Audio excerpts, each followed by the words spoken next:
मंडळी, बऱ्याच वेळी काय होतं की थालीपीठ भाजणी हाताशी नसल्यामुळे बऱ्याच वेळी थालीपीठ खाऊ वाटतं, पण आपण ते बनवायचं टाळतो. त्यासाठीच आज आपण इथे बिना भाजणीचे खमंग आणि खुसखुशीत असे थालीपीठ बनवणार आहोत. जिरे, ओवा, लसूण, मिरचीचं वाटण बनवून घेतलं, बारीक चिरलेली कोथिंबीर घेतली, त्यामध्ये हळद, हिंग, बनवलेलं वाटण, बारीक चिरलेला कांदा आणि मीठ घालून चांगलं मिक्स करून घ्यायचं.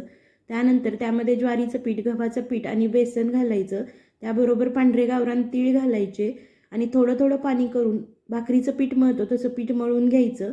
त्यानंतर ओलावलेल्या रुमालावर छान असं पातळ थालीपीठ थापून घ्यायचं आणि तव्यावरती तेल लावून दोन्ही साईडने हे थालीपीठ छान खमंग खरपूस असं भाजून घ्यायचं. हे थालीपीठ थंड झाल्यानंतर सुद्धा कडक किंवा वातड होत नाही.